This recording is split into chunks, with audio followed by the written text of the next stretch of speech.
Okay, good morning, everyone. Uh, am I visible? Sorry, am I audible? Not visible? Audible? Okay, fine, thank you. You can start putting your roll numbers now.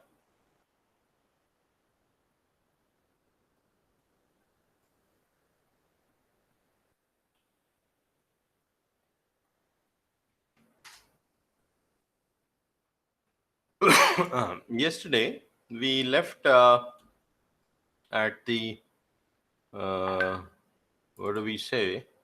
Uh,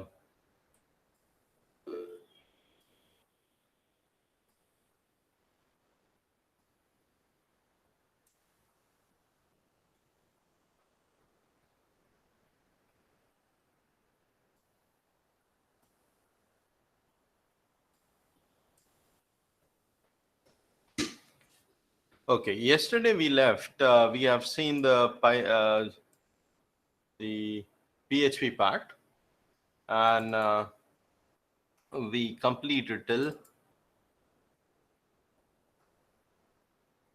just before files, looking at all the loops, control statements, and selective or selective statements, variables, and other things.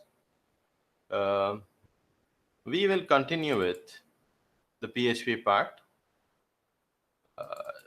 Now, since PHP is developed for web pages, we will not be just having a static content like what we have seen yesterday, but we need to have some dynamic what do you call features also, that is retrieving from the database and displaying it. But the database part we'll try to look at it later. But in the first instance, continuing with this PHP, we will look at how to have a login page, that is how to retrieve stuff from the user, and then about how to maintain his sessions, for example when the user has logged in. So for that, what we need is, again, it's the same my PHP server, what is this, WAMP server. And in WAMP server we have already created a PHP web folder or the application here. So in this application itself we will create a form, and then we will write a PHP program to retrieve the data what user has typed. Now we had already created forms in JSP as well as servlets, and even Python recently we have created. And Python we were using the same web server. So let us use the same form HTML file. The same form.html file we will use it in the for the PHP part. Now over here, we are using two input fields, that is username and password, and we are having a submit button. Whenever user click the submit, here in this case it goes to execute.py file, that is the Python file. But instead of Python file, what we have to do is we have to use a PHP file. So here in this form.html part, very first thing, let me start the WAMP server.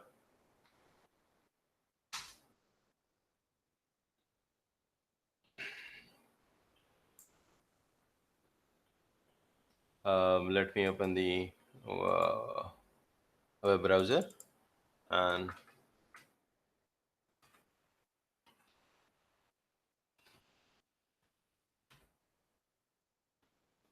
we had web.php as this one. Now this form.html looks something like this, and here, but what we will do is,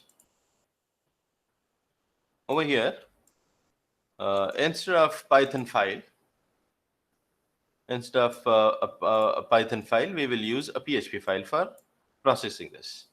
Now the very first thing is we need to change this application. So here I am using the folder name. What we have is PHP web.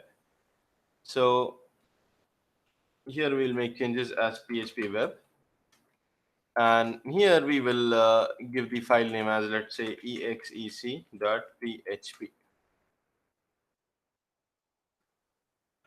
So this way we will be sending, whenever user clicks submit button, it will go to that exec.php file. Let me close this. Let me save this actually.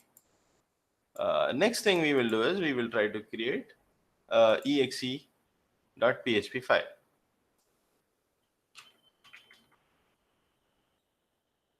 exec.php file. Exe is for execute.php. Assume that. Now in this exe.php file, we will actually write the content for retrieving from the user. So before we see any sessions or any cookies part, we are trying to now retrieve the values from the user and then display it to the display it on the back to the client itself, like how we did for Python and JSP or JDBC part.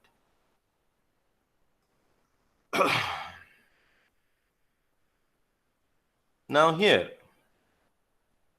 we need to first obviously start with angle bracket question mark PHP,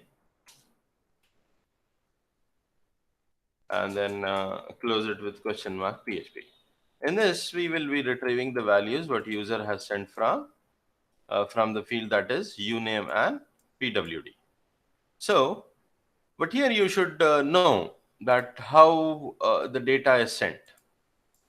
The data is sent as using the get method. So PHP already has a built-in variables which are used for retrieving the data from the request. So those are obviously variable starts with a $sign or character. Those variables are underscore get or underscore post. But in our case, the method which we are using is get. The method which we are using is get. So let us use get underscore get.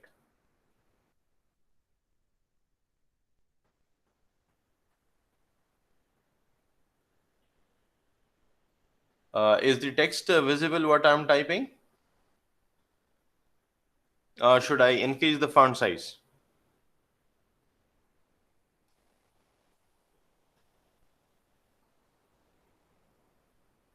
Okay, so there is no need to increase the font size. Let me continue with the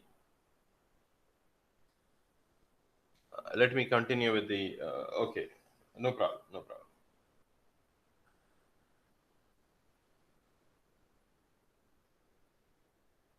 Now here what we will do is we will try to use underscore get method. Get variable. Now this get variable, underscore get variable, is nothing but it is an associative array. So the associative array we will use, yesterday we have seen for associative arrays we need to either provide the index or in PHP I'm talking about, or we need to either use the key there within the square brackets. So here what we have is we will be having what do we say, the names of the parameters which are sent from the user. So what are the parameters that are sent from the user in this case? In this case, we have the parameters, that is uname and pwd. For example, here we have uname and pwd. So here what we will do is we will use the get underscore get as the variable, and within square brackets we have to provide the name, that is the key of the parameter. In this case it is uname.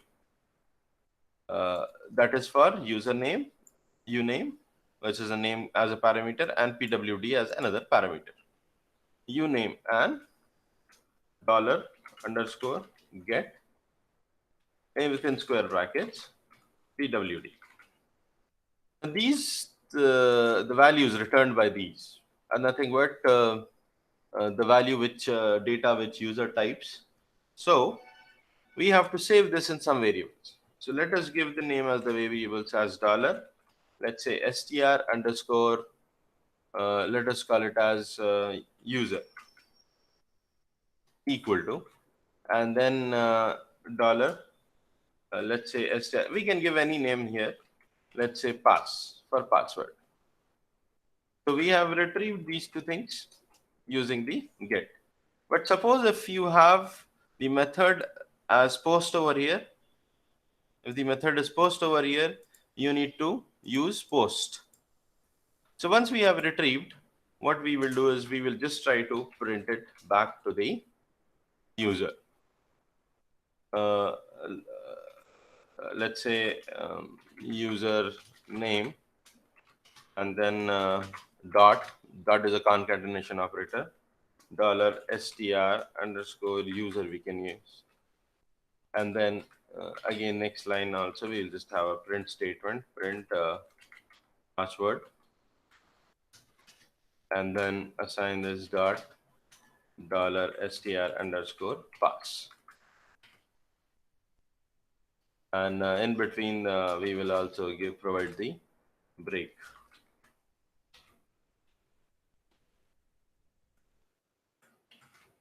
Between these two statements we'll provide a break. Let us save this file. So we have just retrieved the parameters, that is what username and password is, and then we are sending it back to the user. So let us save this file, also save the forms file, and let me come back to the browser. Let me just refresh this, and now we will pass the ABC and some value x, y, x, let's say x, y, and z as the password. Just click login. You will be able to find that. This is going to exec.php file, and within PHP file, we were trying to retrieve the query string, that is the parameters and the values which are sent in key value pair, and then we are displaying back to the user. So this is how we will be able to perform the what do you call handling of the form fields from I mean in as part of the what do you call a PHP program or interactive PHP program. So I mean you may have other fields also over here, like list box for country, or I mean check boxes and radio buttons. So all of them will be having the name as the attribute, that is nothing but a parameter which will be sent to the PHP form, and you will be able to use underscore get or underscore post, and then the name of the parameter to retrieve those values. So this was part of the what do you call how to retrieve values from the user. Next thing what we will see is we will see the cookies part. Now in this cookies, I mean obviously we have heard several times what a cookie is. Cookie is nothing but a tiny piece of information that has to be sent, or what do you call contain some key value pairs, name value pairs, that needs to be stored on the web browser, or which is stored on the client's web browser. So here I'll just in the same program we will look at cookies first, then we will look at the sessions. So now what we will try to do it is, as part of the attribute we will save the name, or we will save the username as part of the cookie. Now obviously the cookie must consist of a name and a value pair. So we will give the name for the cookie as uname or the username itself, and the value of what user has logged in from. In this case, it is ABC or whatever user logs in from. Now, to use cookies, like we have how we have the get as the built-in associative array or built-in array, and post as the built-in array. The same way we have a cookie, dollar cookie as the array. Dollar underscore cookie as the array. Sorry, square brackets. Dollar cookie as the array in PHP, which stores these are the built-in arrays here in PHP, which stores all the cookies corresponding to that PHP file. I mean, not PHP file, that PHP application from that domain.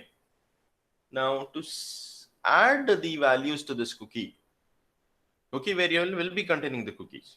So to add the values to this cookies, to add the value name, we need to use a method known as set cookie, which is provided in PHP. Set cookie is the method provided in PHP. We need to use this method to add cookies. Now, set cookie method, the first argument would be what do you call the name itself, what we want to store, and the second argument will be the value. So in this case, what we will do is we'll try to create a cookie with the name as username, and then the value we will set it as dollar $str underscore user.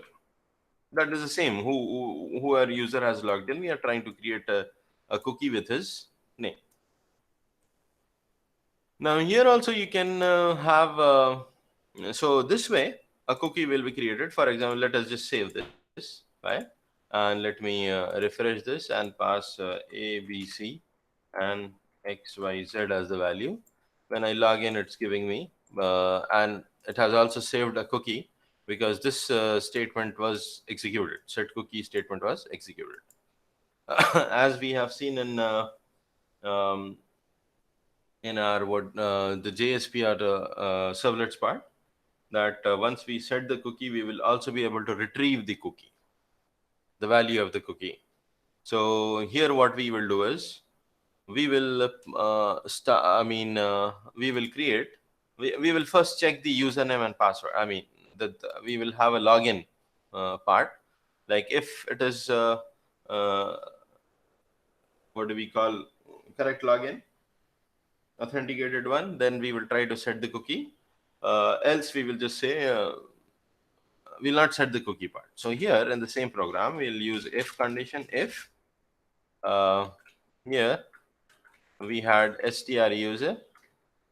Now let us say str user equal to let us say that if it is abc is the username and password is dollar str underscore what was that pass equal to let us say xyz is the password. In this case, if this is true, then we'll just print what username and password is, as well as we will set the cookie, and then else we'll just display a print statement saying within h1, let's say what do you call authentication failed, let's say, and authentication failed. Let's say this. So this is let us our what we will do is here, before printing the username and password, let us say authentication success. And then let's save this program. We will try to run it once more. We'll give some password. It should say authentication failed. and if we provide the correct password, it should say authentication success and has created the cookie. Now, using this, we will try to write another program to retrieve the cookie. This one, what we do is we will not use exe file. In exe file, we are checking the cookie. We will write another program to retrieve the cookie, and let us say that we have a print statement here with a, let us uh, call that href, and let us give the name as what do we say, PHP web as the application name slash, and we will provide, do we use here, let's say ret cookie, ret cook dot php file in href, and say, let's say click for cookie, click for cookie, and then close the anchor tag. If it is authenticated, we will do this way. So you will have a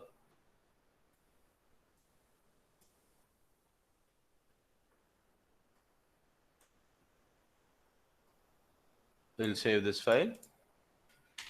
Something, it will authentication failed if it is X, Y, and Z.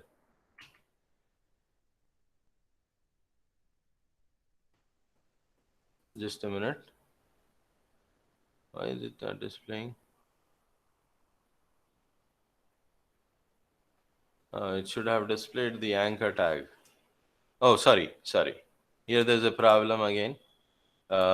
I opened this within quotes, but forgot to close this within quotes.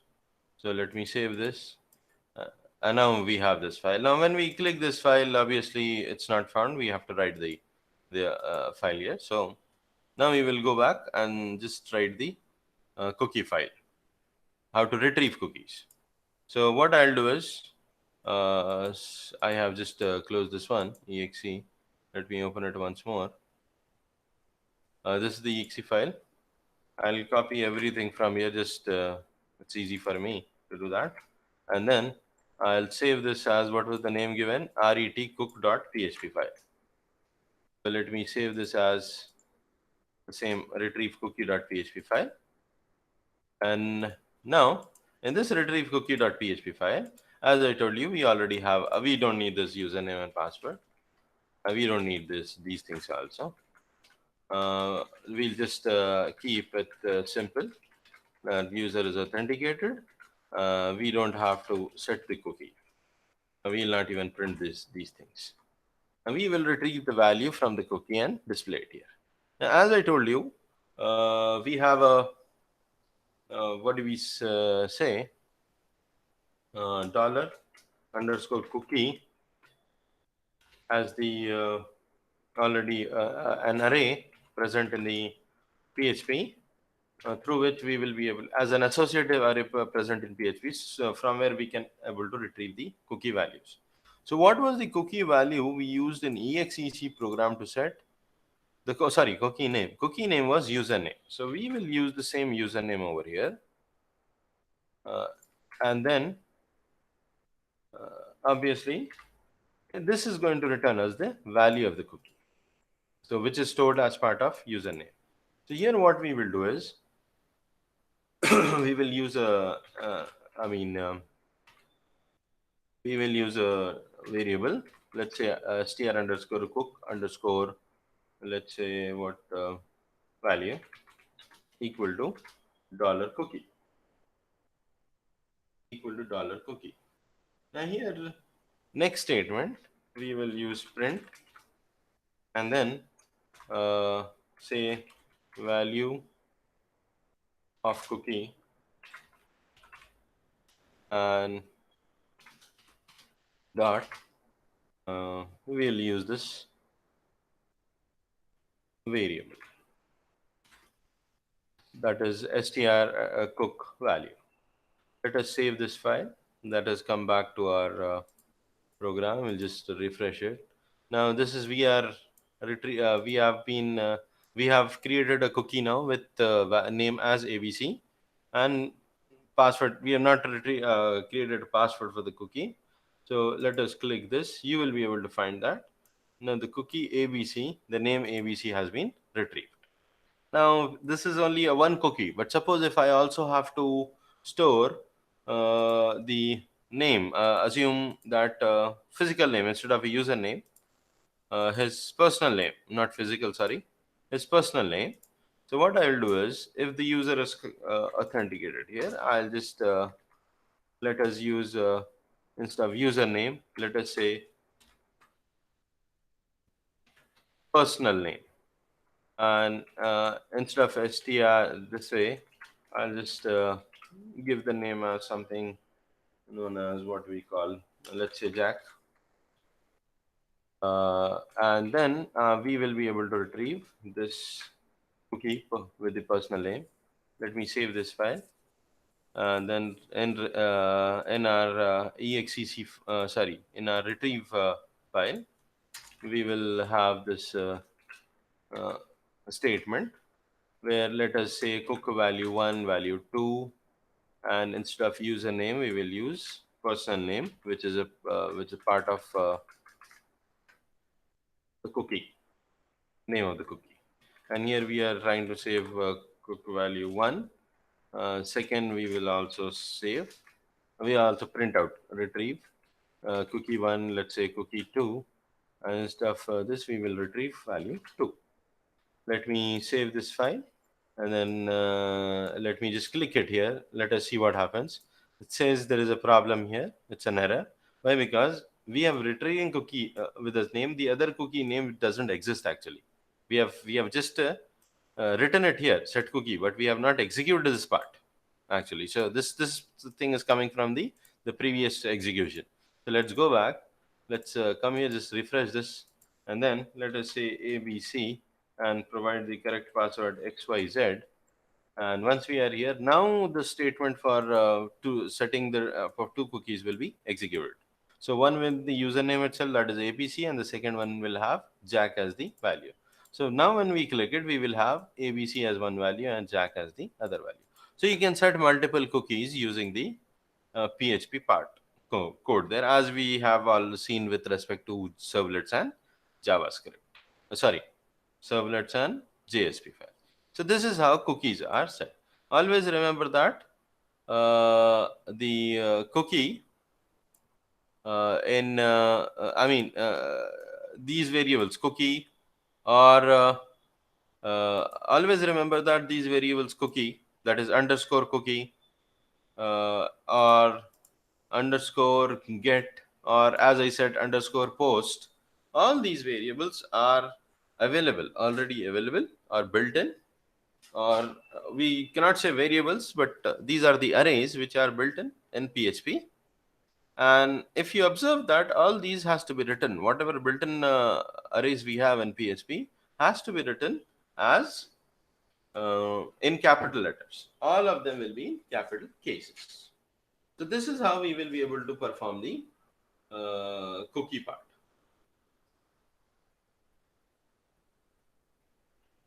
Or we will be able to set the cookies there. Now let's move on with the sessions. As we have sessions in uh, servlets and JSP, the same way we also have sessions for PHP. Now, again, there are certain built-in uh, what do we say, built-in arrays, not variable, built-in array to handle sessions, as well as there are certain methods through which we can start the session, or through which we can use the session. There are two methods here. In servlets, if you see, or JSP, we had that session as the object in JSP. And in servlets, we had a class HTTP sessions class, through which we used to do HTTP session, something called as SESS equal to and then we used to call the method request dot get session.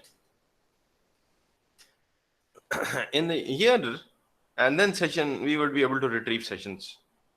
Here we will be using the method known as sessions underscore start, through which a session will be created. Now, as in servlets, we had an invalidate method for session object that will destroy the session, or that will kill the session, the current session. The same way, even in PHP, we have something known as session underscore destroy, through which we will be able to destroy the or kill the session or invalidate the session.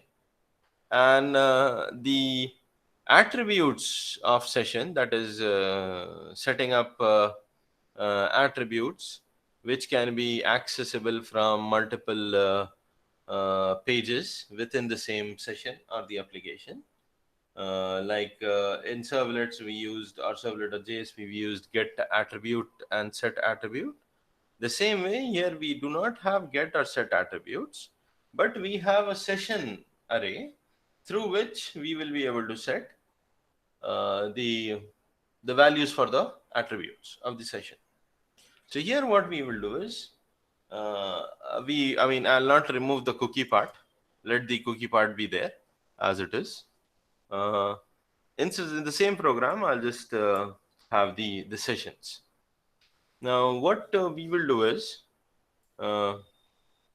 we will be using a method known as session underscore start in PHP. The session underscore start, this method, through this method, we will be able to handle sessions. That is, we will be able to start the sessions or retrieve the sessions. Now, obviously,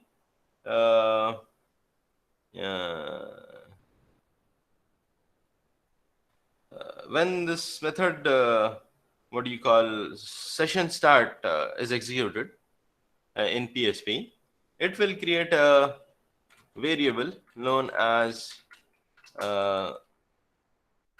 underscore dollar. Obviously, it's an array, so dollar underscore session. This is the array in which we will be able to provide the key, that is the attribute, and we can use the, what do you call, provide the value also. So this is how it's an array. We will be able to set the attribute as well as we will be able to get the attributes. So what we will, obviously we cannot do it here because we have to first do some say authenticated and all. We can do that, but let us write it here. Session. Now this is the attribute I have to provide. What is the attribute we will provide? We will provide let's say name itself, not name. Let us give it something else. Let us say SESS name, session name. Now I will use the same session name Jack over here. Sorry, no, let us not use Jack. Let us use Alice as the name, semicolon. So session attribute is SESS name, and the value for that attribute is Alice. Is the attribute. We will have another attribute also we can set, session, and here let us provide uname itself, or SESS user, session user, and equal to we will provide this value str user. So this way we will be able to create sessions and start the and assign attribute to the session. Now you may be wondering that once session is created in Java, JSP, or in servlets, a unique, we said that the unique ID would be created for a session. Yes, even in what do you call, in PHP, a unique ID is created for sessions. So let us here itself. Let me use a method known as session underscore ID, which retrieves the ID, a unique ID, which is there for the session. So let me just um, use session. Once after I use session underscore start, I can use session underscore ID, and this way we will be able to retrieve the session's ID. So in this program, what we had done is we used session start, session ID was there, and then this what do you call, we had stored the created some of the attribute as SCSS name and session user and Alice and so on, so things, and have let us just save this file, and let me again execute this file. So let me say ABC and then XYZ, and when I click it, here you are able to find that this is the unique session ID which has been created. Now if I refresh it, it will be same because the session is there for the web page. Now what we will do is instead of this get cookie, I mean not get cookie, yeah, we will use the same get retrieve cook file for checking the sessions whether it is session is authenticated or not. Now here in get cook file, like I'm trying to retrieve cookies, here I'll do one thing. I'll also put up the BR tag for the statements here, right? So now here we will also have. Let us assume that once the user is authenticated, this is the what do you call confidential page, or click for cookie. What we have said, this is a confidential page.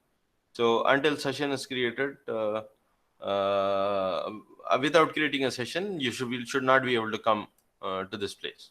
Why? Because if I just directly use this and I'll just open an incognito window, and in this one I'll just type this one, though cookie value is not there, but it says authentication successful, even though I'm not authenticated.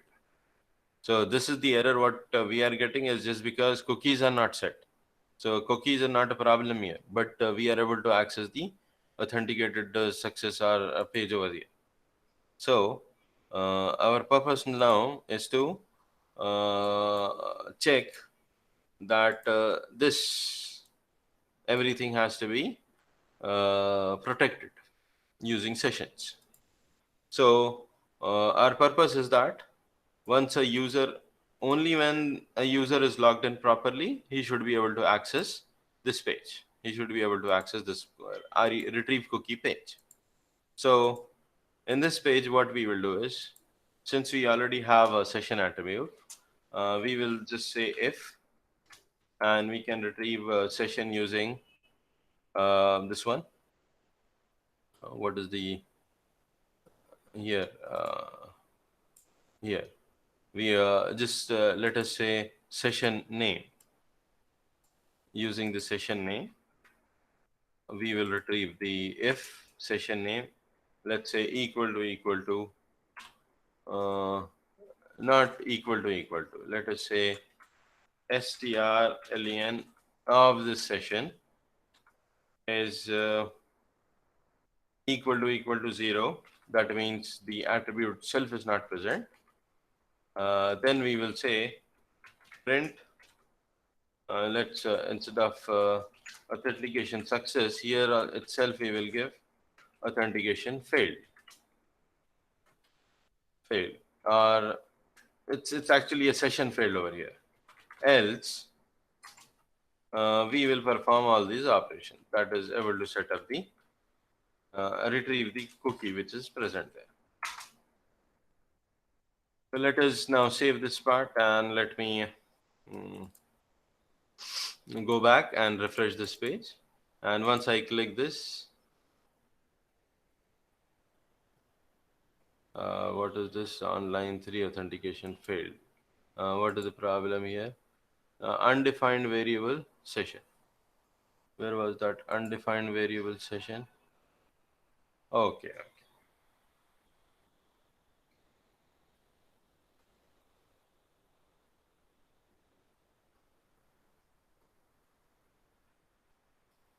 Okay, let us use this way.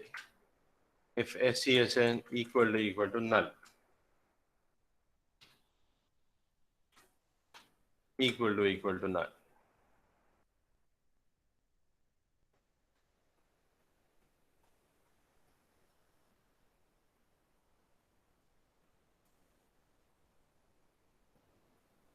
What is this now? Print expected equal to. What did I put up?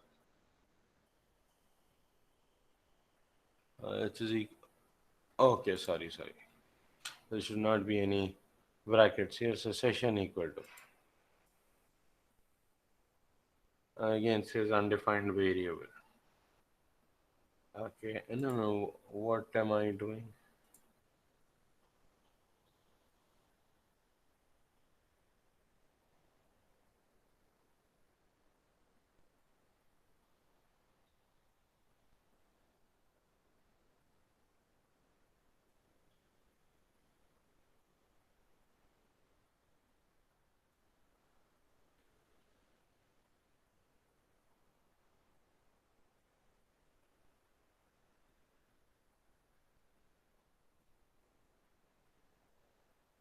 Just let me check up how to handle.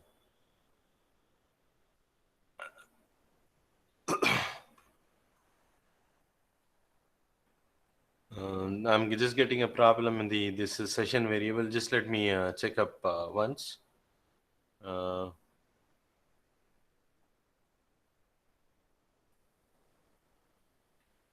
what do we say?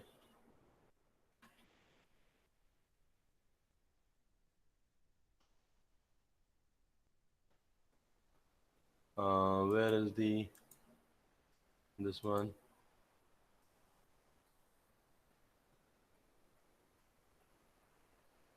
Session variables. Just let me check up this. I'm getting an error. I don't know what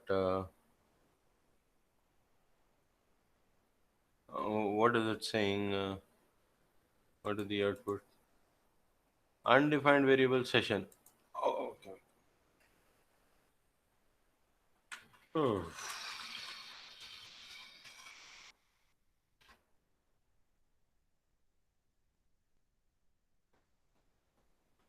Now, can you see? I just made a mistake there.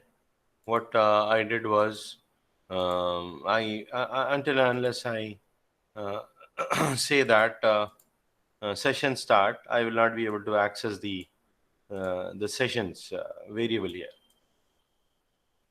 Now let me just copy this and in an incognito window, and let us check what happens. It says session failed. And here what happened was I was created and session was created, so I am able to access this cookie page.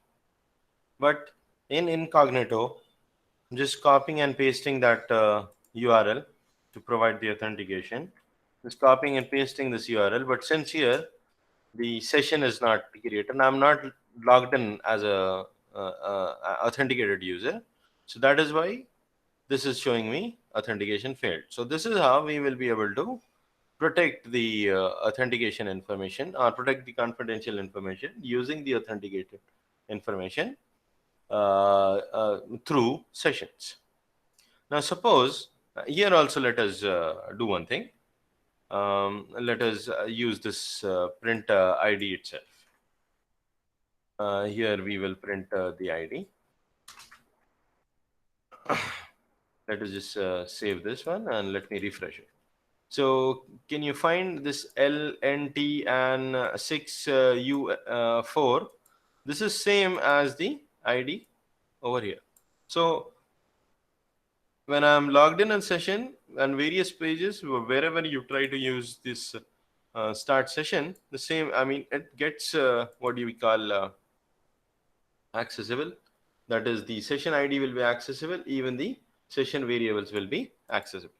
Now we can also create a logout page, and in that logout page we can say session destroy, and once you click it, all the attributes of the session will be lost, as well as the session ID will also be lost. So we can use, I'm just writing it here, session underscore destroy. Using session underscore destroy, the session will be invalidated or killed.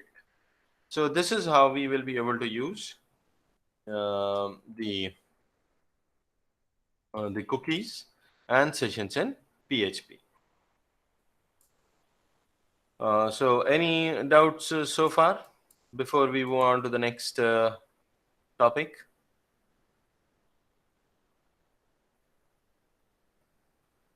Should we continue?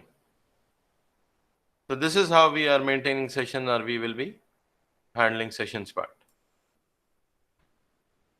Any doubts so far? So if there are no doubts, let us continue. Let us continue with the other aspects. So as I mean, the last topic which is left out in this part, or in PHP, is reading and writing from files, or file handling.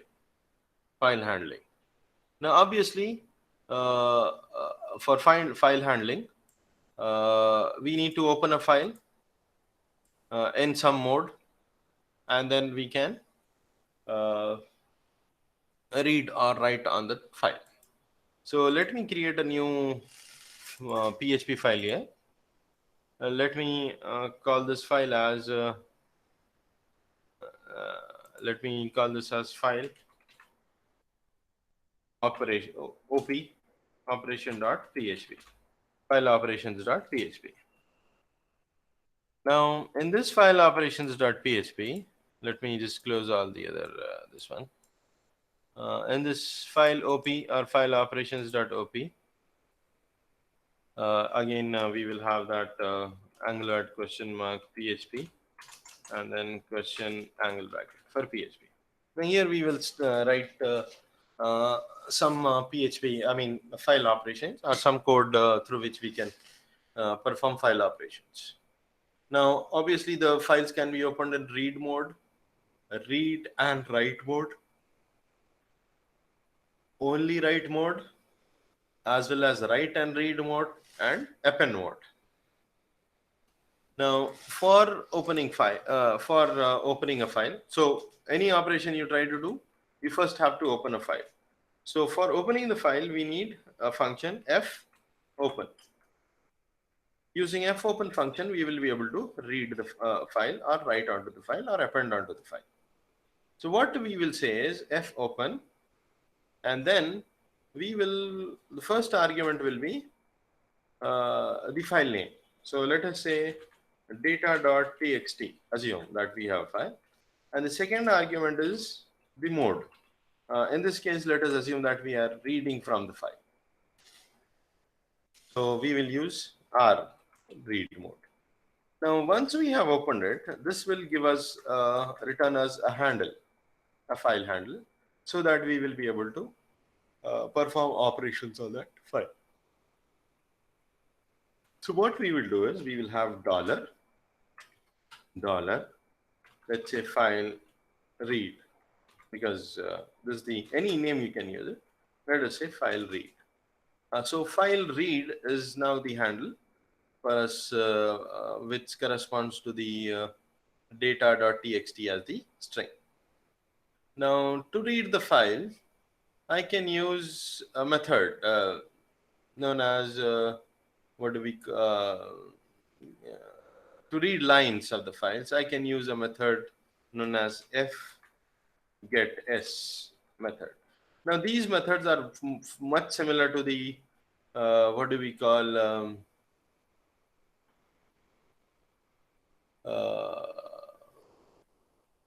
I mean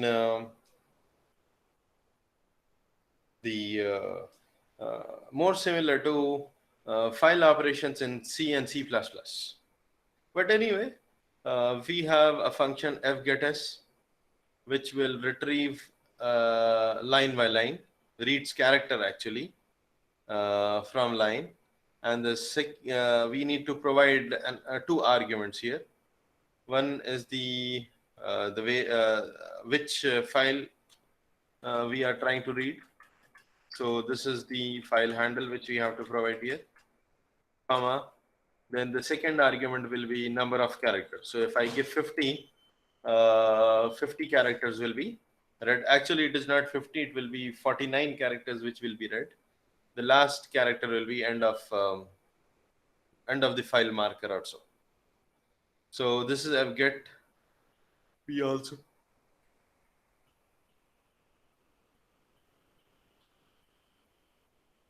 also have another what do you call file um, another function known as file get contents, which directly we don't need to create a. If we are using fgetS, then we have to use the file handler, that is file read, using the open function. Now there is another method in PHP which is a file get underscore contents. File underscore get underscore contents.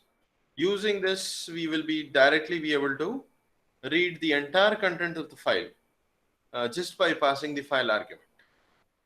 So here I just have to pass data.txt. I just have to pass this. I don't even have to pass the mode or the in which mode the file is open, because the method itself says get content. So when it says get content, getting a content means reading. So here we don't have to provide the second argument as a read mode or something, because the operation itself is for reading. So this method, there is no need for us to use fopen. So this is much more or much better method when compared to fopen. So what we will do is we will keep these things as it is, but we will try to use this method for retrieving as much convenient and displaying the contents from the file. So this method returns the entire content from the file.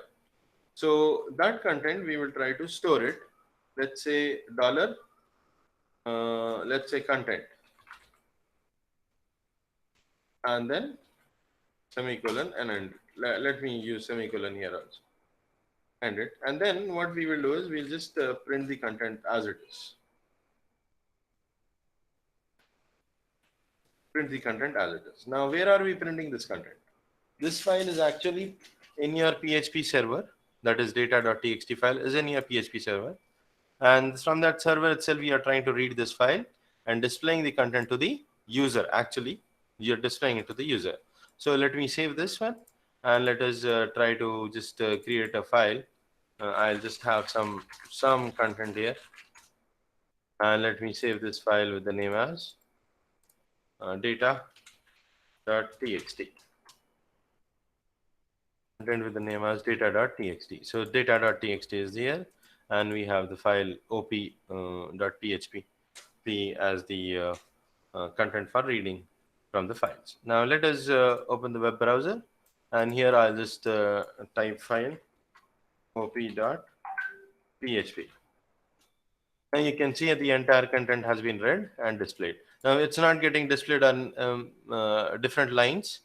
This is because a new line character will get, will not is ignored by the web browser. So just if I have this content within pre-tag, for example, let me have pre-tag. Let me open pre-tag, and then we will close pre-tag.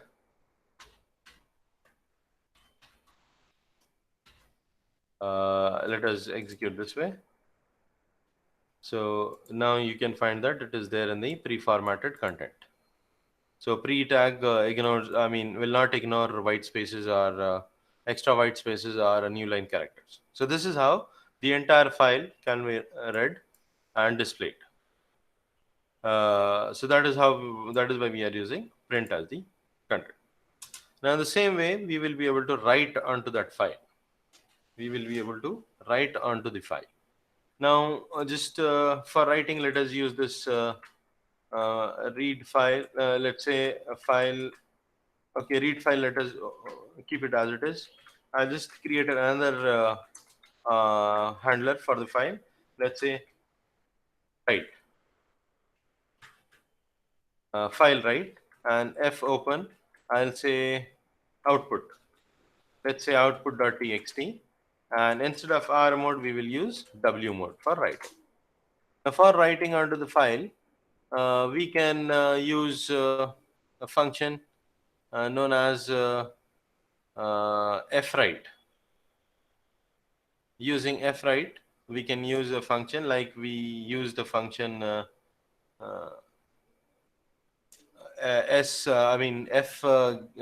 get s. The same way we will be using fwrite function.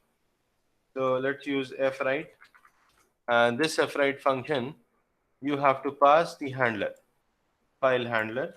You have to pass the file handler, and then the content, actual content. So for example, if I have the content as in the variable, let's say sample, let us say sample underscore content is the variable, and let's say this is text, text to be written. This is text to be written. Let's say this is the content I want to write on the file. So here I'll use a $sample content.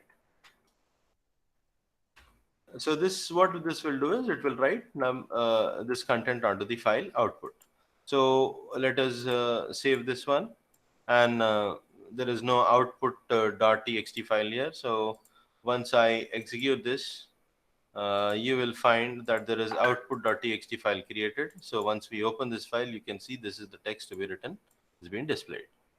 So this is one way of writing the output onto the file. There may be other situation also. We can use other method also, like how we have directly used get file get contents. The same way we can use a method known as file underscore puts. Gets is there, puts. Sorry, not puts. Put file get content, file put contents. Now this way, file put contents, here also you don't need to use the handler, which is constructed using fopen function. We can just pass the argument here. The first argument will be the file name. Let me just give it as output1.txt, and the second argument will be the value to be written on the file.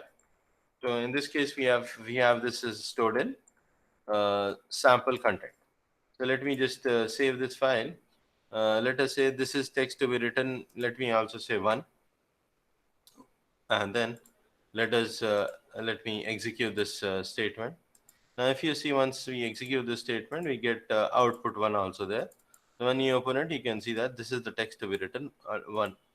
So two ways, as we had two ways of reading the contents of the file, the same way we have two ways of writing the contents onto the file. So this is what was all about the PHP, or what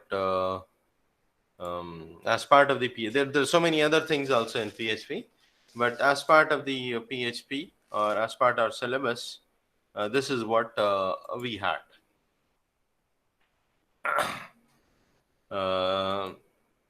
Now, in the 5th unit, we have other things. Other things in the sense, it's a whole lot of jumbled stuff in the 5th unit, apart from PHP. But this is much easier compared to the other things. Now, what we have is a last part in 5th unit, that is database access through web. Now, here the best example of PHP what we have seen. What we did is, let us open this exe file itself. Now, in PHP, what was the purpose of this exe file? The purpose was to retrieve username and password, and then check whether the username and password is correct or not. Now, here we are hard coding that. We are just coding the values here. That is for the username and password. Now, this is not the way of doing it. What happens is a user, before logging in, he asks a user will register. Obviously, when a user registers, you have to maintain maintain the user's information. Now, there are two ways of maintaining it. One is the files which we have just now seen. So whenever a user registers, you can store it. You can store his username and password and other details in a file using that put statement and so and using the append mode. And then here in login page, you will be able to read that file and extract the username and password and display the contents. Display the contents in the sense, if the user is authenticated, you can display the required contents. So that is what is when we are using files for storing. But generally, as the content gets larger and larger, files are not feasible, as well as files will not have any relationship between different forms of data, what user what user uses. So what we need to do is we need to have some mechanism, an efficient mechanism of storing as well as retrieving or accessing the data. So for that reason, we will be using a databases in web programming. Now, a database is also a server. Actually, we say database server. So database is actually, database can be stored on the same system, or database can run, not stored actually. Database can run from same system on which you have a web browser, web server itself. For example, you can have Apache, Tomcat, or Oracle, or you can have PHP and MySQL database on the same system. So your what do you call, what do we say, the environment, uh, a single server will be running web server as well as a database server. But in real or practical scenarios, this is not the case. A web server will be on one machine and a database server will be on some other machine. But it doesn't matter, because what actually happens is, if you look at the scenario, there will be a client here, there will be a server, and the third thing will be a database. So client can directly not connect to a database. Client has to connect to a web server. Web server will connect to a database. So client has got no direct interaction with the database. Web server connects to the database, and database, whatever results supposed to be queried, those results are returned back to the web server, not to the client. To return back to the web server, web server will return the data back to the client using a response. So here, there's something known as a three-tier architecture. Now, why we spoke about that web server and database server can be on the same system or can be on another system. Whether they are on the same system or whether the database and web server are the different system, in uh,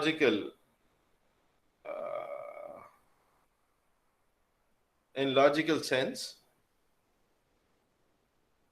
even if they are on the same system, web server and database server, they are treated as a different entities. So when a client requests, it goes to the web server. Web server will handle the database access part. Client will never handle database access part. So, so here the when we are talking about web architectures for database access, we have seen several programming languages in web programming. The very first thing in your third unit is Python. Through Python, we will be able to access database. Then we have seen servlet technology, servlet and JSP. Through servlets and JSPs, also we will be able to access the database. And then we have also seen PHP here. Even using PHP, we will be able to access the database. Now here, when obviously we will only look at how to access the database using Java servlets, JSP, and PHP. We will not look at how to handle database access using Python. This is because Python, this is, I mean, we can, or Python has the capability of accessing the database, but it's not part of our syllabus. So since it's not part of a syllabus, we will not look at how to access database using Python. Now, apart from that, we will look at how to access database from servlets and JSP. Actually, that is also not there, but indirectly what happens is the syllabus says access database using JDBC. JDBC is Java database connectivity. So since our part is a web programming part, so we will see the JDBC technology with respect to Java servlets and JSP programs. And then even for PHP, we'll look at it. Now, there is something known as, I don't know from where these people have taken this, the syllabus and something, there is a database access with Perl. Actually, Perl is a very old language. Perl was used to write CGI programs. Like I said in Python, that CGI is the common gateway interface. And Perl was used to write programs. Perl was actually a side-by-side, or actually a replacement of C language for web programming or for common gateway interface. So here, database access to Perl is just a theoretical part. There is nothing or no such sort of what do we say, anything about the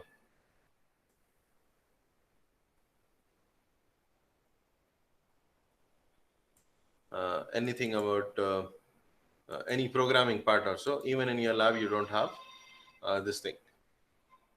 Now moving further to this part of the database architecture. As I told you, we have a client server and a database system. So if you look at it here this is it's just a client. Don't say database client, just say it's a client here. And this client is a normal browser which handles the HTML part. Then here you have web server. And it says database applications. Obviously, web server is going to have some code or applications which access database. And finally, we have the database here. So client will directly not interact with the database. It will interact with the server, and server using the database applications, that is JDBC or the database access through PHP. It will access the database. The database will return the results depending upon the query, and those results comes to the web server. Web server will send back to the client. Now, before just let us come to this one later. Let me first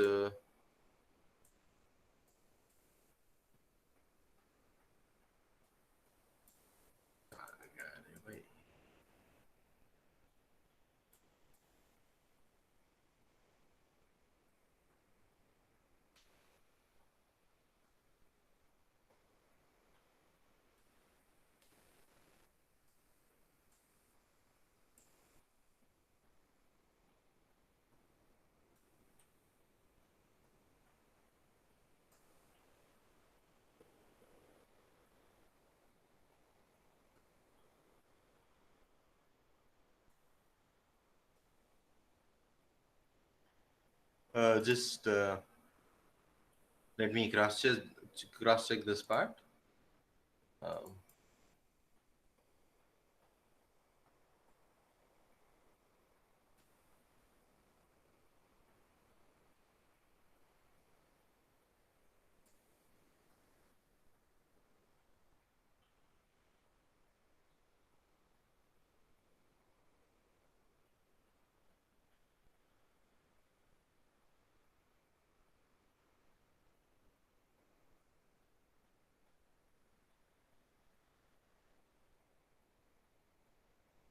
Um, okay, so that is what we were talking about.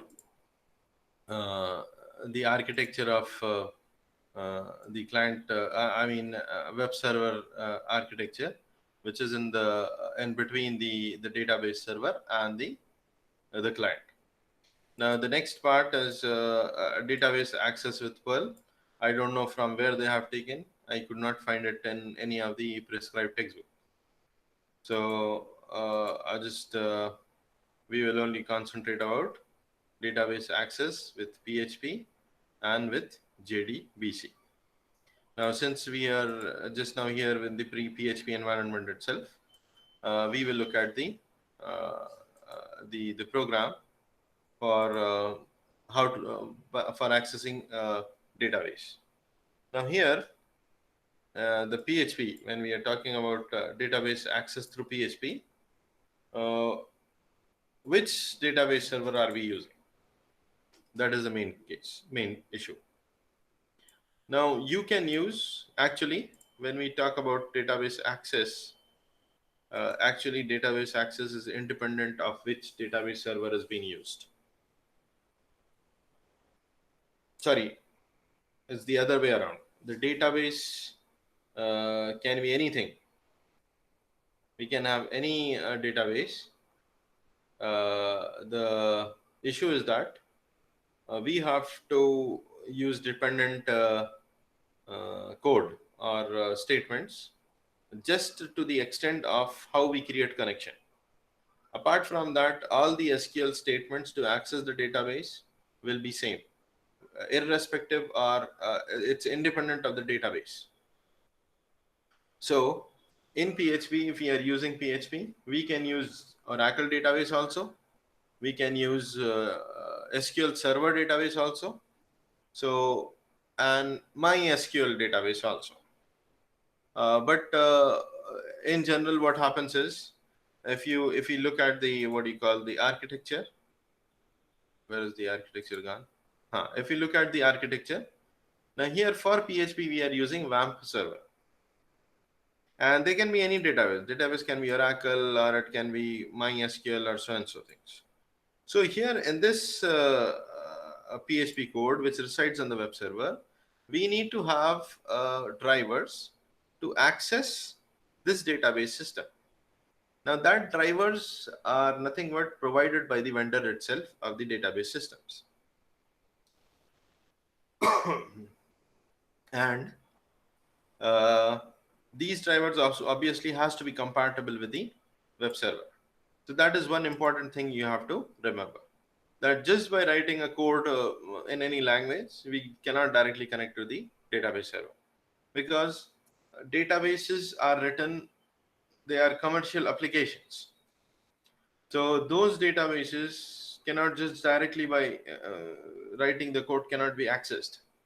We need some drivers there. We need some files or some programs which acts in the middle and translate our code, that is whether it is JSP code, whether it's servlet code, or whether it is a PHP code. It will translate that code so that the database can understand the query, and then give the results back. So here what happens is, we can use any database over here, but usually what happens is, since on a web server we will be using PHP, which is an open source or which is a free language.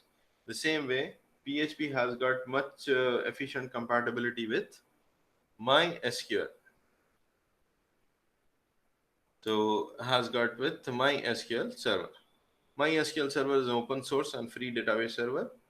and MySQL comes with the, what do you call, comes with the, it gets installed along with the WAMP server.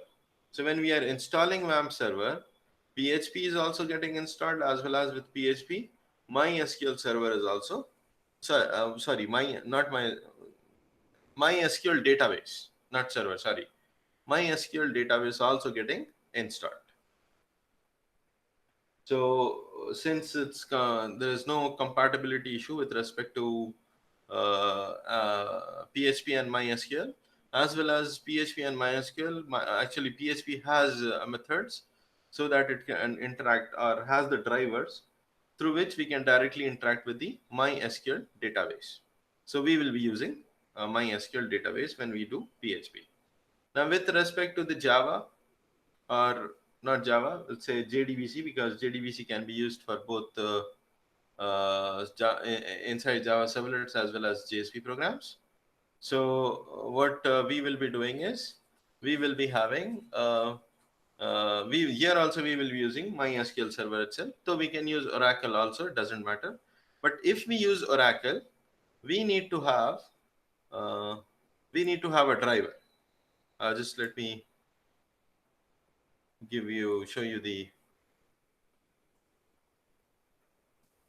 we need to, if we are using Oracle, then we need to have Oracle driver. Now this Oracle driver is provided by the vendor itself. Who? Which vendor?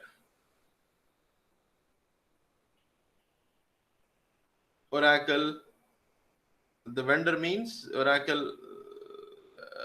Oracle itself will provide the driver to access database using Java. Now, since we are using MySQL server, so we need to now have MySQL driver. So MySQL will provide a MySQL driver for Java programs. So Oracle will provide Oracle driver for Java programs.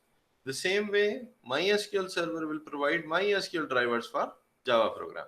So when we are using JDBC, that is when we are writing database statements with respect to uh, with respect to the Oracle database, then we will be using Oracle drivers. If we are writing JDBC with respect to MySQL database, then we will be using MySQL drivers.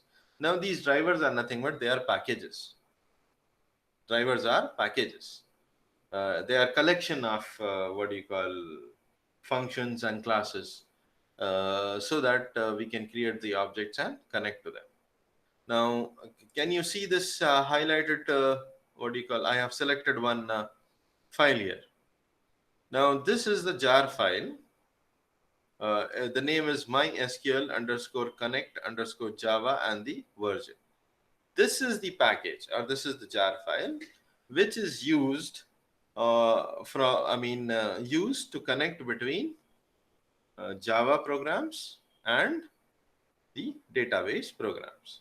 Now, when Java programs means, it is used to connect, have the JDBC connection. JDBC stands for Java Database Connectivity. So we will be using MySQL underscore this connector as the driver here, through for accessing data from MySQL server or MySQL database through Java programs. But whereas in PHP programs, we will not be using that, because MySQL has got, actually PHP has got built-in functions to access MySQL database.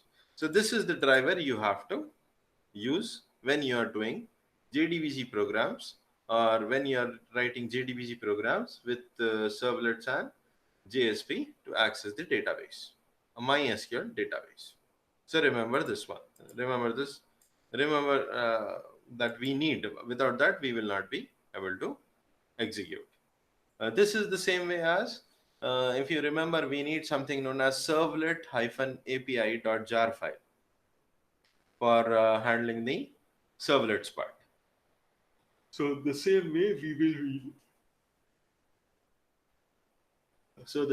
we will be needing this MySQL connector Java jar file, and we have to set this file has to be set as part of the path, class path itself. Now, so before JDBC, we will quickly try to look at how to use the PHP for database access.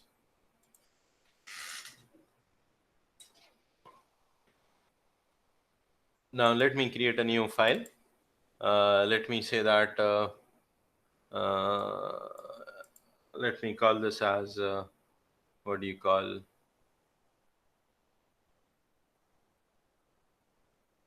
Let us give this as save as db, and let me say select dot php.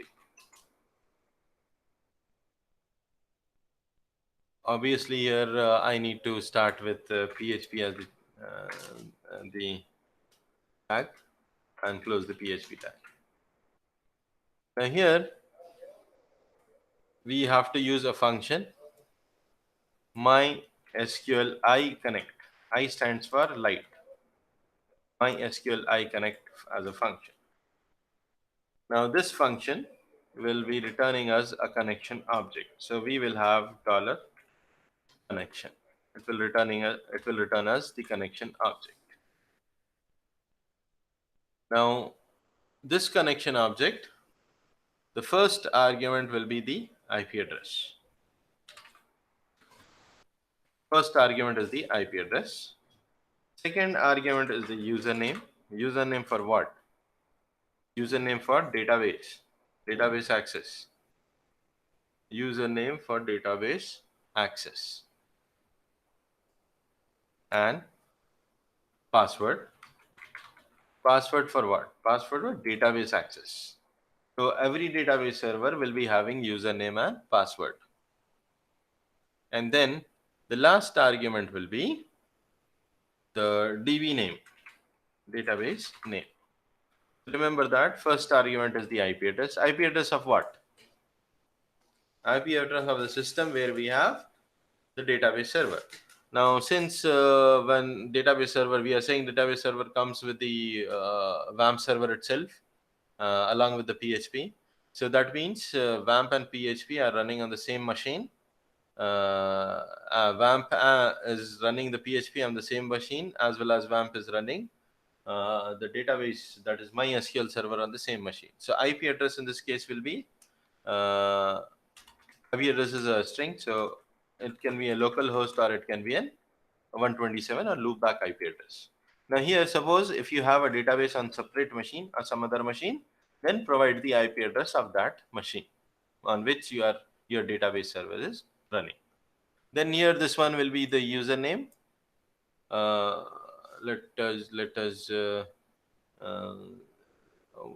me just first let us browse through the database itself. So to open the database, here you have we are opening MySQL database. So here you have the WAMP server. Just just left click it on the WAMP server, and here you can find MySQL. This is MySQL. So MySQL database already there. So to access MySQL database in your web browser, we will go to the home page, that is IP address and port number of WAMP server. In the home page, at the bottom you will find PHP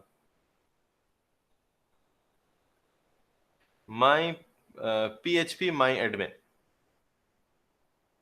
Now, if we open this PHP my admin, the entire database, MySQL database, will open. So this over here, if you open PHP my admin from the home of the WAMP server, you will be able to go to the MySQL server. Now, in this MySQL server, let me see whether I have anything in test or not. Let me first look at what are the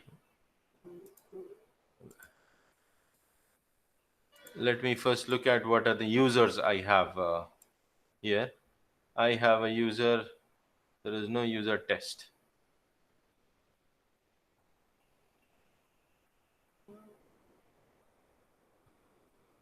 So what do we do?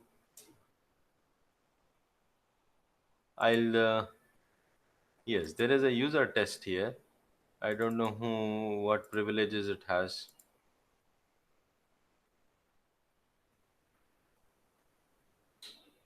Anyway, let us use this user test.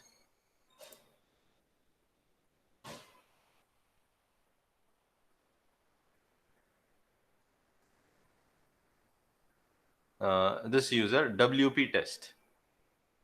Let's say web programming test. And password is yes, but I don't know what is the password. Let me how do I change password?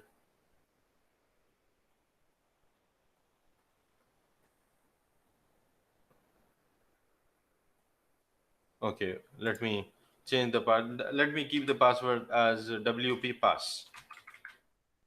uh, WP pass.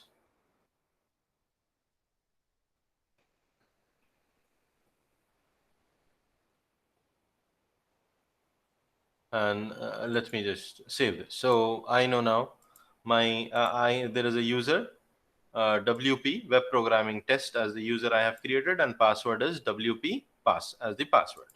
So here I'll go back to my program. In this one, this is the local IP address, and then username is in quotes. Obviously, it's a string. WP test is the username test, and password I said that it is WP pass as the password. Now, what is the DB name? There should be a DB name. DB name is also WP test. There is a DB WP test as the DB here, database what I have created. So just let me give WP test itself as the database name. WP test as the database name. So the connection is created now. Now, how do I know this connection is proper? That is, username and password is correct, and the database is correct. Or how do I know that this database is running and this object gets or gives me the correct connection information? So for that, there is a method known as mysqli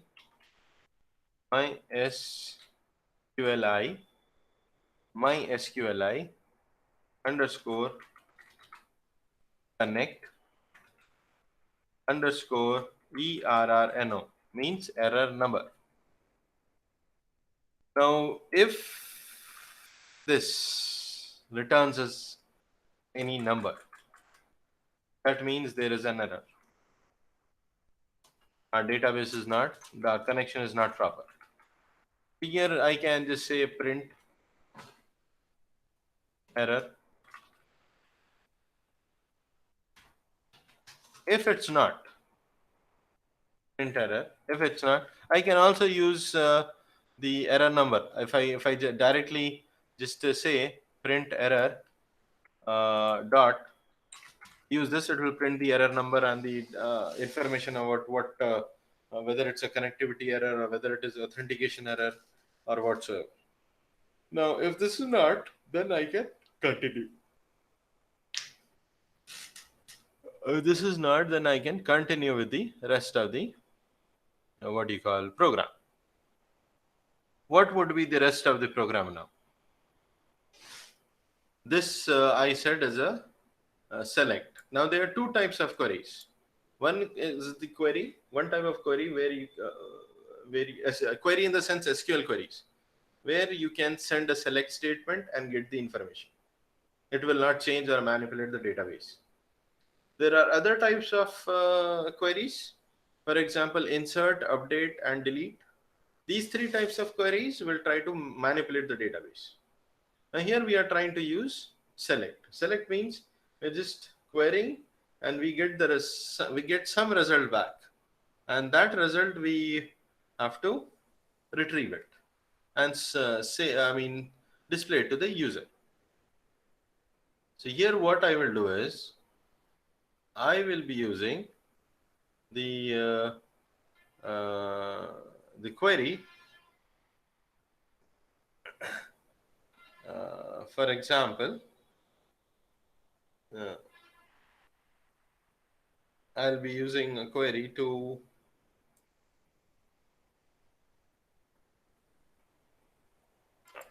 select some information from the tables. So let us first create a table here. We already have a table known as students. Students as the table, we already have it here. So we will be using that same table, and then within this table, we will access some information from this table. Now let me. There is no actually data inside this table. Nothing.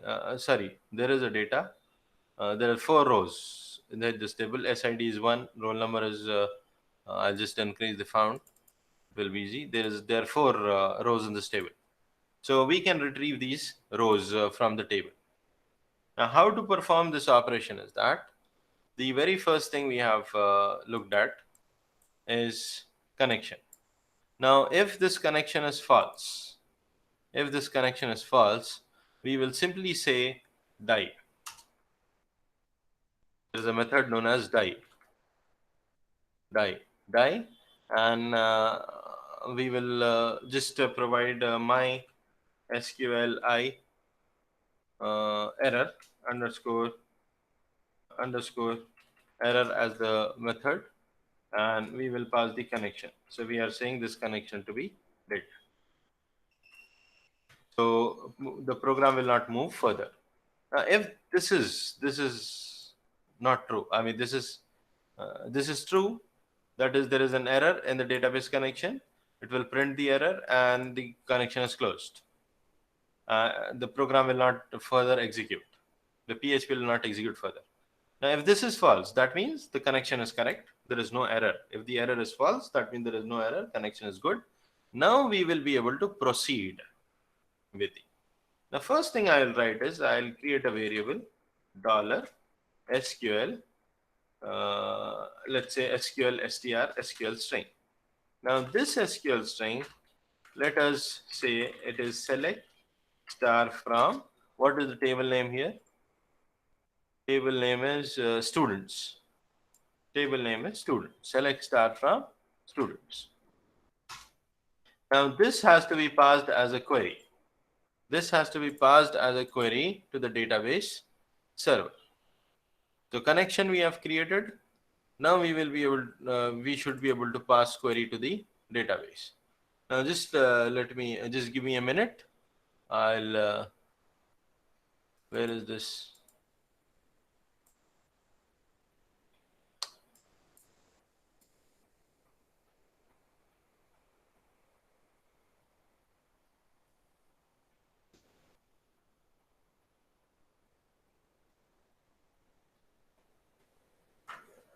Just let me search for those statements.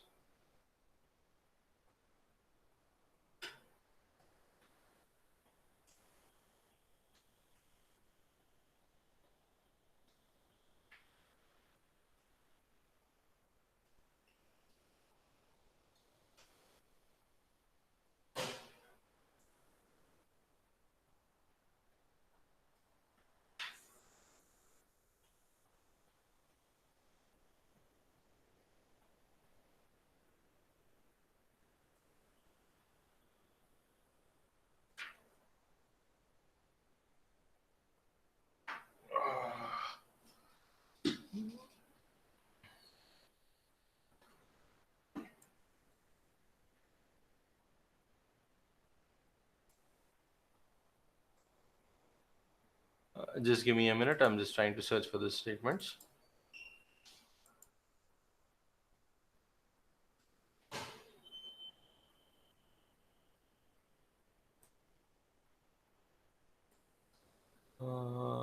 BMS Magnolia.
Uh,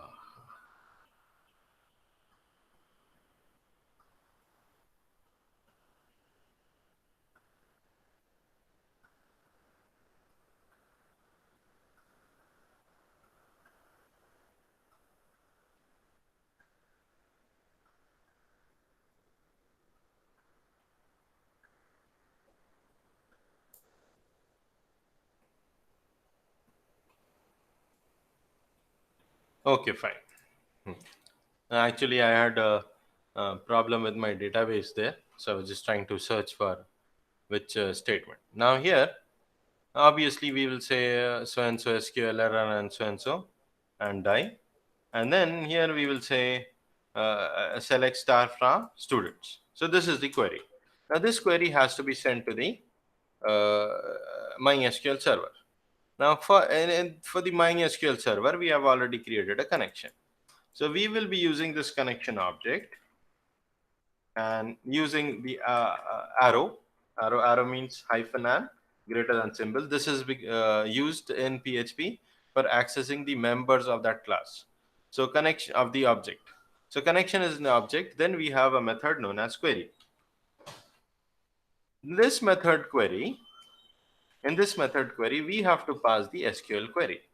What is the SQL query? SQL query is select star from students. We can directly pass this over here, or since we have created a variable, we can pass the variable for in the connection object. So now what happens is this connection object, connection dot query method, the query method of the connection object will return us the entire table, entire result of that query, and that result we have to store it in a dollar, let us say, result. Store it in some object known as result. Now this result will be in the form of a table. We cannot display uh, uh, the object itself. We have to extract row by row. We need to extract each row at a time. So what we will do is we will use a while loop, while dollar row, the variable now, which will be assigned the value from the result. So dollar row, dollar result, which is a which is our what do you call object, which is storing the entire result. Arrow, result arrow, fetch underscore associate, fetching associatively, as that's the name of the method itself. So we have to use that name. We cannot do anything else.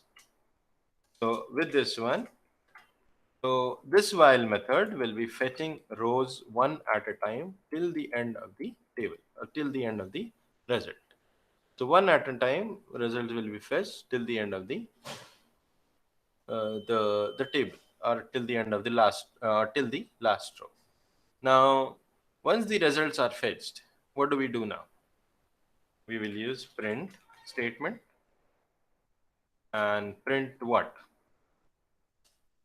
Let us look at the table. First is the SID, then roll number, S name, marks. So first is SID. So we will retrieve SID. So how do we retrieve SID? Now we have the row. Row is, this is associate, means it's associative array actually. Associative fetch means associative array. So we are getting associative array here. So associative array is nothing but arrays in PHP. So dollar row and open, close the what do you call angle brackets. Inside this, let us pass the name of the column. That is SID. SID. That is the what do you call name here. Oh, where is it? SID. The same way, we will be able to fetch, let's say dot, not dot. Let me copy this. The second one will be ROLL number. Remember, it should be the same column name. Roll number, S name, and we have marks. And let us say that the line next will be print. We'll just print a BR tag, break tag, after every row. Let us save this program. Save.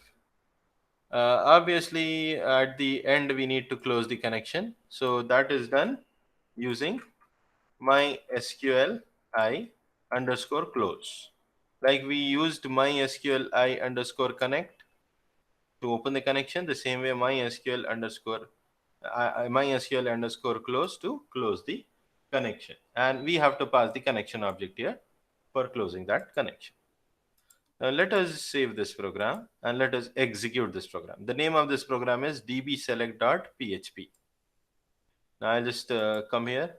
I'll just write it db select dot sorry db select dot php. Now there is a syntax error here in line 19. Let me go back. Where is okay? I have not provided semicolon here. Save this one, and then let us go back. So here you can see the data has been fetched. The data has been fetched, but it is not in a proper format. So what we can do here is, okay, before this, if the username and password is wrong, then what? Let me just give something over here. Save. Let me execute this. I'll get an error. I'm getting an error. It will not work. So this error is coming from the what do you call coming from this part, print error, what we have printed.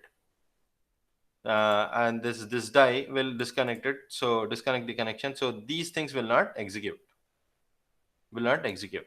So what is happening here is, let me just come back to the original.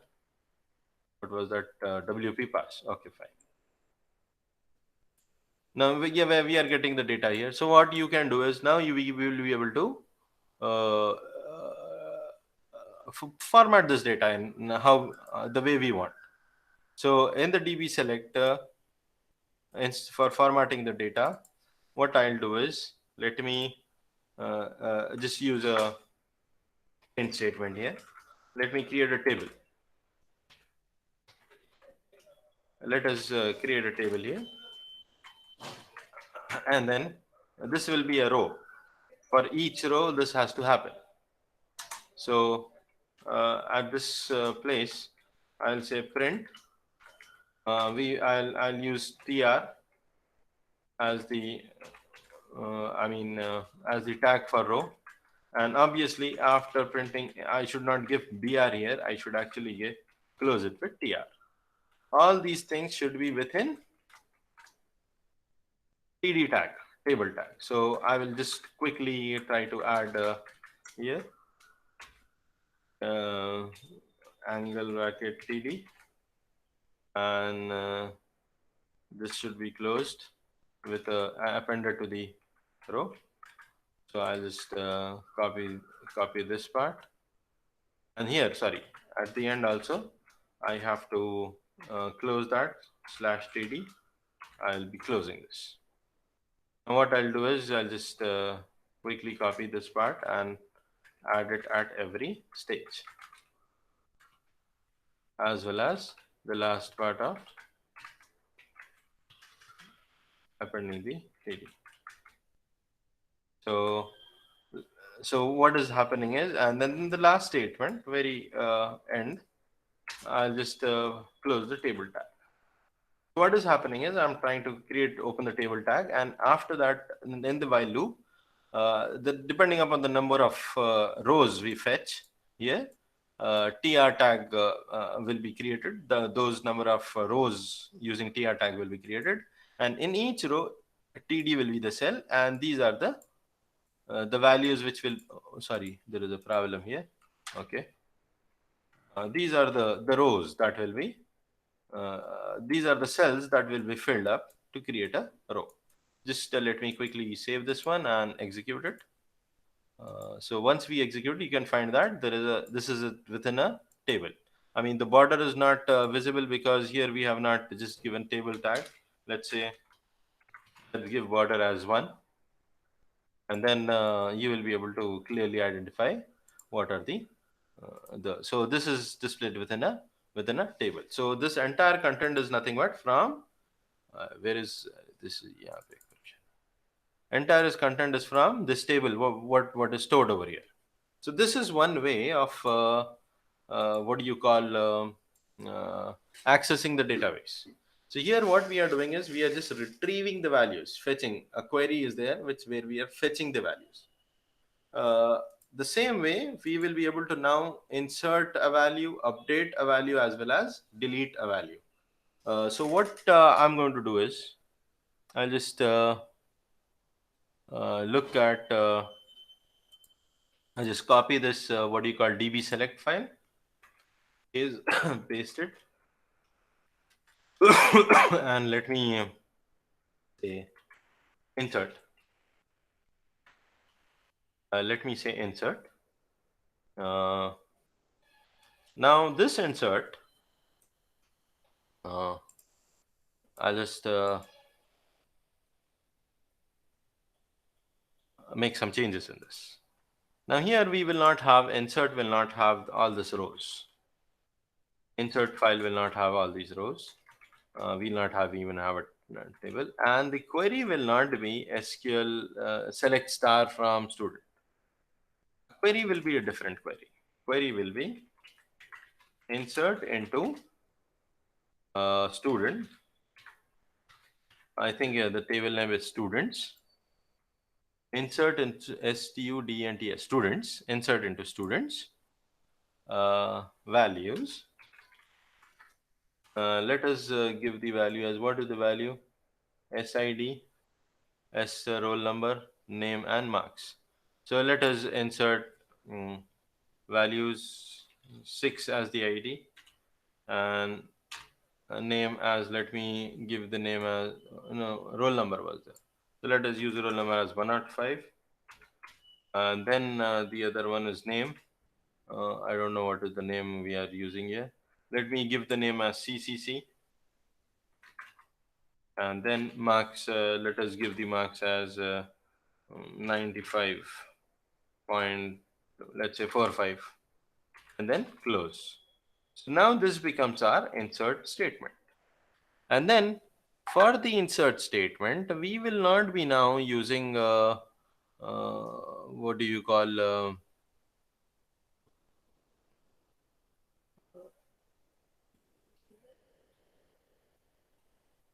the query part. Insert statement, we will not use the query part, but instead of query part, we will be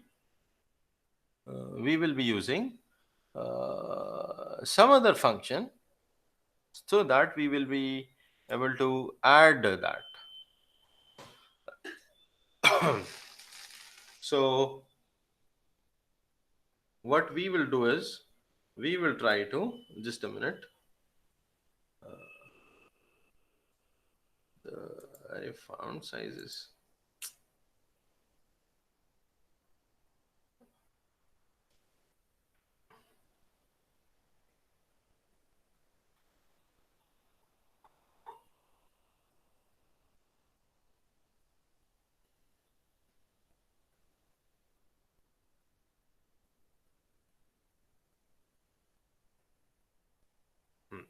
Here we will not use this query, we will not use connection dot this query. What we will do is we will try to use my SQL I underscore query, MySQL I underscore query, and using the connection object, con is our connection object, we will pass the query SQL query. SQL str is our query. We will pass this query. Now what happens is, earlier was the fetching part and all, but this query will not return the result as a set of or collection of rows and columns. Now this is only an insert. It will return us how many rows are affected. It will return us how many rows are affected. So this statement will just return us how many rows are affected. Now if it is more than 1, No, sorry, more than 0 or greater than equal to 1. That means there is some row which has been inserted. If the result is 0, that means the insert operation has not been performed. So let us execute this db insert. Now we just have to use the browser instead of I'll just copy this part. I'll open it in a new tab and I'll say db insert. And I'm not getting any error here. Let me come to this part and refresh. You can find that a new value has been updated. Now you can find that a new value has been updated. Now, if I do refresh again, will you get the value, a new value? No, I will not get the new value, because here what is happening is, here what is happening is this SID is nothing but it's a unique value. So you will not be getting more than, I mean, you will not be getting multiple values with same SID. So this is where the insert can be performed. Now it's not only insert, you can also perform update as well as delete operation in the same way. So this is how we will be able to execute statements with respect to the database statements with respect to SQL, MySQL database, and PHP. So this is how, always remember there are two ways, two different types of queries. One is queries which will give you the results as a table, and the other query is which will give the result, I mean, will not return you any result in rows and forms or columns. It will give you result as numbers, that how many rows are affected. So one is the you have to write a separate program for SQL select.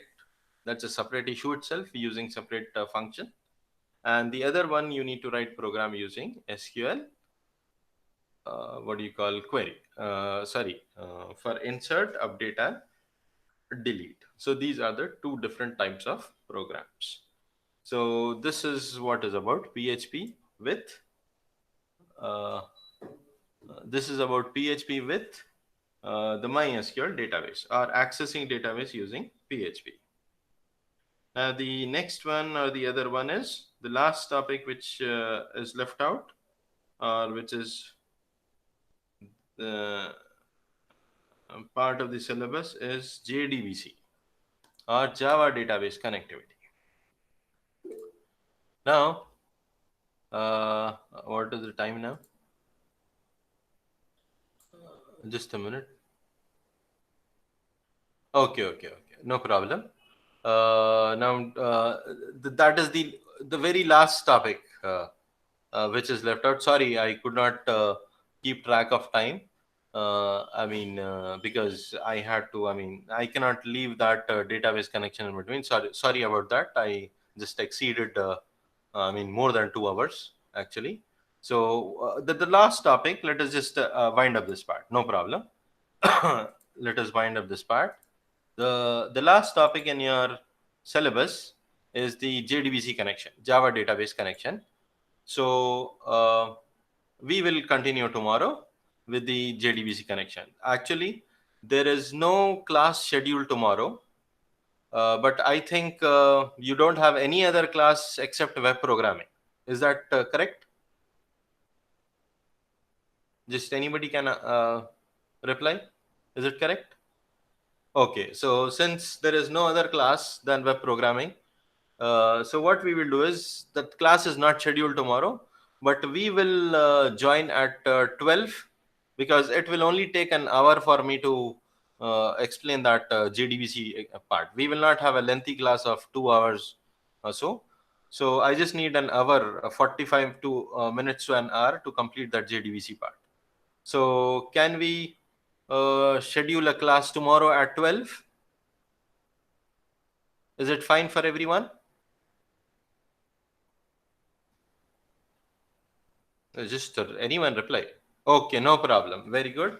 Then we will take up that part. So tomorrow 12 we will meet, and I'll not take that much time of your time. Uh, Sir, can we? How can? Just a minute. Just a minute. Better if it will be earlier. Okay. Okay. So we will 11 to 12. No problem. Instead of 12, we will have the start the class from 11.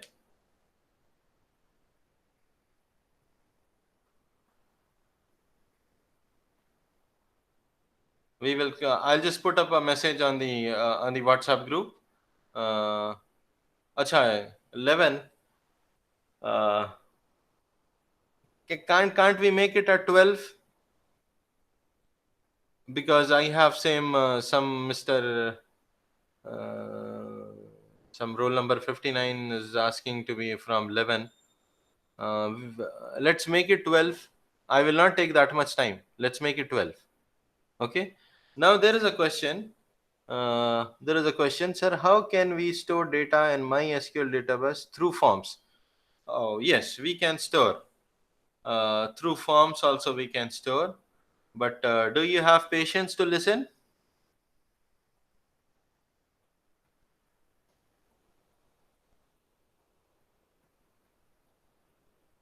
Okay. Okay, tomorrow. Let us take it tomorrow. No problem. No problem. Tomorrow we will see. Tomorrow we will see that how from the form, how do we store data in the database using PHP, as well as with the Java, what do you call, JDB also will complete. No problem. We will fine. We will say tomorrow. We'll see tomorrow. Thank you. Thank you very much. We will join tomorrow.